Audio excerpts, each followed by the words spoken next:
वरती पाकिस्तानकडनं पुन्हा एकदा बेछूट गोळीबार करण्यात आला। काल मध्यरात्री पाकिस्तान सैन्यानं जम्मू आणि काश्मीरच्या नियंत्रण रेषेवरील अनेक भागामध्ये गोळीबार केलाय। कुपवाडा, बारामुल्ला, पूंछ, राजौरी, मेंढर, नौशेरा, सुंदरबनी आणि अखनूरमध्ये शस्त्रांनी गोळीबार करण्यात आला। मात्र पाकच्या हल्ल्यानंतर भारतीय लष्करानं सुद्धा त्यांना तात्काळ आणि समर्पक प्रत्युत्तर देत शत्रू पक्षाला ठोस असा संदेश दिलाय। पहलगाम हल्ल्यानंतर सध्या भारत आणि पाकमध्ये वातावरण चांगलंच पेटलंय। याच दरम्यान आता पाककडनं अशा प्रकारे एलओसीवरती बेछूट गोळीबार करण्यात आल्याची घटना घडली, त्यामुळे वातावरण आणखीनच बिघडण्याची शक्यता आहे।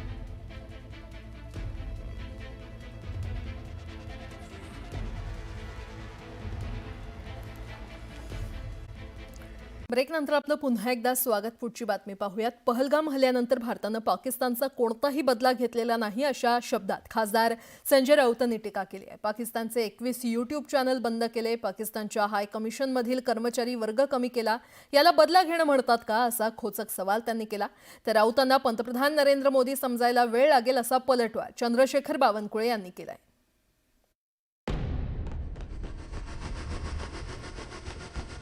पहलगाममध्ये दहशतवाद्यांनी 22 एप्रिल 2025 रोजी 27 पर्यटकांची हत्या केली होती।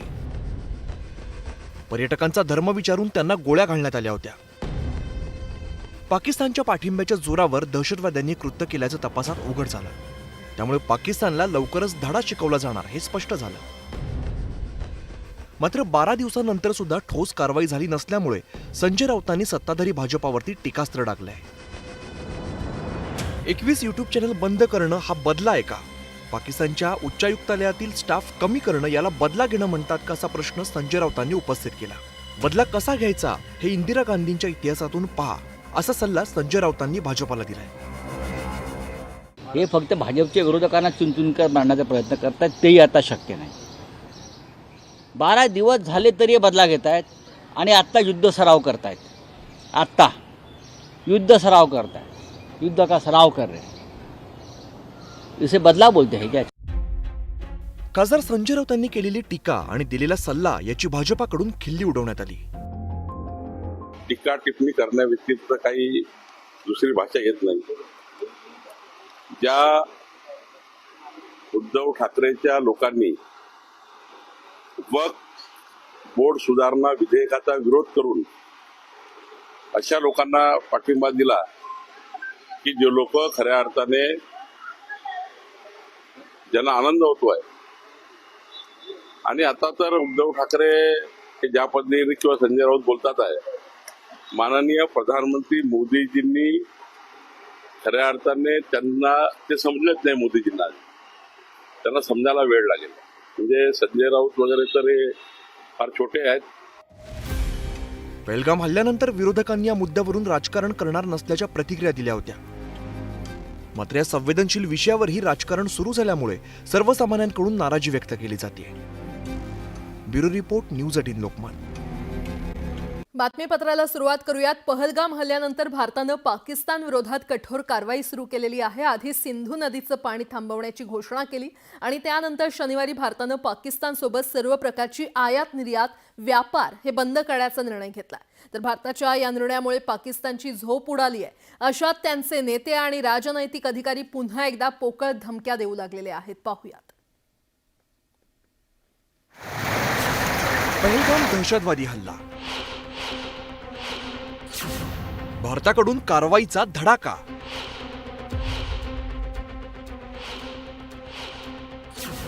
पाकिस्तानची उडाली घाबरगुंडी,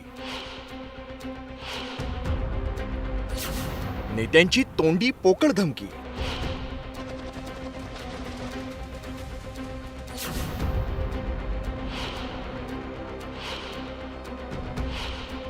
पहलगाममध्ये 26 निष्पाप पर्यटकांचा जीव घेणाऱ्या दहशतवादी हल्ल्यानंतर भारताने कठोर भूमिका घेतली।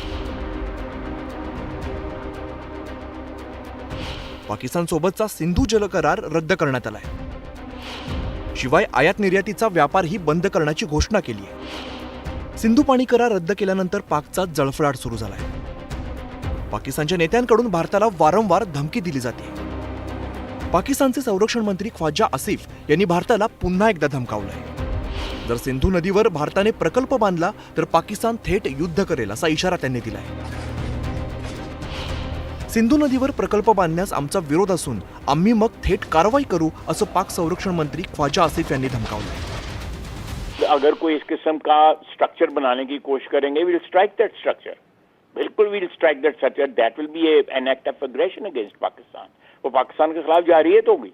जारियत सिर्फ तोप के गोलों से या बंदूक चलाने से नहीं होती। जारियत के बहुत से अशकाल होते हैं, बहुत सी उसकी जो फेसेस होते हैं, उसमें ये भी एक फेस है, बहुत बड़ा फेस है। इससे तो कौमें जो हैं वो प्यास से या भूख से मर सकती हैं। तो ये अगर उन्होंने इस किस्म का अटेम्प्ट भी किया को आर्किटेक्चरल, तो स्ट्रक्चर को पाकिस्तान जो है डिस्ट्रॉय करेगा। भारताच्या कारवाईनंतर पाकिस्तानी नेत्यांकडून वारंवार चिथावणीखोर वक्तव्य केली जात आहेत। भिके कंगाल पाकिस्तानी नेते बलाढ्य भारताला युद्धाची धमकी देत आहेत। आधी पाकिस्तानचे माजी पंतप्रधान नवाज शरीफ यांच्या कन्या मरियम नवाज यांनी अण्वस्त्र हल्ल्याची धमकी दिली होती। आता रशियातील पाकिस्तानचे राजदूत मोहम्मद खालिद जमाली यांनी पुन्हा भारताला अणुयुद्धाची पोकळ धमकी दिली आहे कि अगर आज पाकिस्तान का कोई भी दुश्मन पाकिस्तान पर हमला करते वक्त 10 बार सोचेगा तो उसकी वजह यह है कि अल्लाह ताला के फजल से पाकिस्तान आज एक एटमी कुव्वत है। पाकिस्तान के पास एटम बॉम्ब है। The irresponsible statements coming out from that side has compelled us, and there are some other leaked documents whereby it has been decided to strike certain areas of Pakistan. So that makes us to feel that this is going to happen and it's imminent. And as I said, knowing Pakistani nation, the armed forces of Pakistan, supported by people of Pakistan, we are going to respond this time and respond with full spectrum of power. एकीकडे पाकिस्तानचे नेते भारताच्या भीतीने वाटेल ते बरळत असतानाच दुसरीकडे भारत हल्ला करेल या कल्पनेनेच तिथल्या खासदारांची घाबरगोंडी उडाली आहे। भारताच्या हल्ल्याचा धसका घेतलेल्या पाकिस्तानी खासदाराने थेट देश सोडून जाण्याचं वक्तव्य केलंय। याचं हे वक्तव्य मोठ्या प्रमाणात व्हायरल होत आहे। और बतौर पाकिस्तानी अगर जंग बढ़ जाती है तो बंदूक लेकर बॉर्डर पर जाएंगे? नहीं, अगर जंग बढ़ जाती है तो मैं इंग्लैंड चला जाऊंगा। और बतौर पाकिस्तानी अगर जंग बढ़ जाती है तो बंदूक लेकर बॉर्डर पर जाएंगे? नहीं, अगर जंग बढ़ जाती है तो मैं इंग्लैंड चला जाऊंगा। पहलगाम हल्ल्यानंतर पाकिस्तान सातत्याने शस्त्रसंधीचं उल्लंघन करतोय। सलग 10 दिवस एलओसीवर गोळीबार करण्यात येतोय, ज्याला भारतीय सैन्य जोरदार प्रत्युत्तर देत आहे। तर दुसरीकडे आंतरराष्ट्रीय पातळीवर भारताकडून पाकिस्तानचा बुरखा टराटरा फाडण्यात येतोय। पाकिस्तानची सर्व बाजूनी कोंडी केली जाते। एकंदरीतच भारताने पाकिस्तान विरोधात सुरू केलेला कारवाईचा धडाका त्यांच्या जिव्हारी लागलाय आणि त्यामुळे त्यांचे अनेक नेते आणि अधिकारी असं बरळू लागले। Bureau report, news 18 Lokmat. आणि आता एक मोठी बातमी, मुंबईतून कोकणात जाणाऱ्या खासगी प्रवासी बसला भीषण अपघात झालाय। मुंबई गोवा महामार्गावर कर्नाळा खिंड इथे वाहन चालकाचा ताबा सुटल्यानं बोरिवलीवरून सावंतवाडीला जाणाऱ्या खासगी बसचा अपघात झाला। ही बस उलटल्यानं 35 पेक्षा जास्त प्रवासी जखमी झालेले आहेत, तर एका प्रवाशाचा मृत्यू झालाय। जखमींना पनवेलमधील MGM आणि गांधी रुग्णालयामध्ये दाखल करण्यात आलंय। अपघातामुळे मुंबई गोवा महामार्गावरील वाहतूक विस्कळीत झाली होती। तर 35 प्रवासी यामध्ये जखमी झालेले आहेत आणि एकाचा मृत्यू झाला असल्याचं कळतंय। कर्नाळा भागात बसचा हा भीषण अपघात झाला। रात्री 10:30च्या सुमारास हा अपघात झाल्याची माहिती मिळते। मुंबईतून कोकणाच्या दिशेनं ही बस जात होती आणि त्यावेळी हा अपघात झालाय। आणि आता एक मोठी बातमी, महायुतीतल्या नाराजी नाट्याचा आणखी एक अंक पाहायला मिळतोय। शनिवारी राष्ट्रवादीच्या माजी मुख्यमंत्र्यांच्या सन्मान कार्यक्रमाला एकनाथ शिंदे यांनी पाठ फिरवली होती, तर काल पर्यटन मंत्री शंभूराज देसाईंनी आयोजित केलेल्या महाबळेश्वर पर्यटन महोत्सवाला उपमुख्यमंत्री अजित पवार हे गैरहजर होते। या कार्यक्रमाला राज्याचे मुख्यमंत्री देवेंद्र फडणवीस उपस्थित होते, मात्र अजित पवार गैरहजर असल्यानं चर्चांना उधाण आलंय। रखडलेल्या पालकमंत्रीपदाचा वाद, मंजूर न होणारा निधी आणि अडकवल्या जाणाऱ्या फाईल्स, यानंतर आता महायुतीतील शिवसेना आणि राष्ट्रवादी काँग्रेसमध्ये वादाचा नवा अंक सुरू झाल्याची चर्चा सध्या सुरू आहे। की मला माननीय CM साहेबांनी, दोन्ही DCM साहेबांनी पर्यटन विभागाला चालना देण्यासाठी काम करण्यासाठी मोकळीक दिलेली आहे। त्यामुळं थोडी आज अजितदादा हवे होते, म्हणजे थोडंसं वित्तीय भार जर त्याने आम्हाला अधिक हलका करून दिला असता वित्त विभागाकडनं, तर मग दरवर्षी एकाच्या ऐवजी 2 विभागात आपल्याला फेस्टिवल करता आले असते.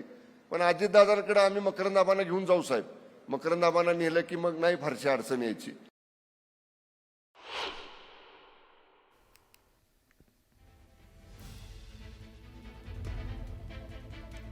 दरम्यान मी गावाला आलो की इकडे टेम्परेचर कमी होतं आणि मुंबईत वाढतं असं विधान करत उपमुख्यमंत्री एकनाथ शिंदे यांनी विरोधकांना टोला लगावलेला आहे. मुख्यमंत्री महोदय, मी जेव्हा गावी येतो तेव्हा इकडचं टेम्परेचर खाली असतं, मुंबईचं टेम्परेचर वाढतं. आणि मग विरोधक काही लोक आपले हितचिंतक आणि वृत्तवाहिन्या हेडलाईन बनवतात. मी देखील त्याचा आनंद घेत असतो.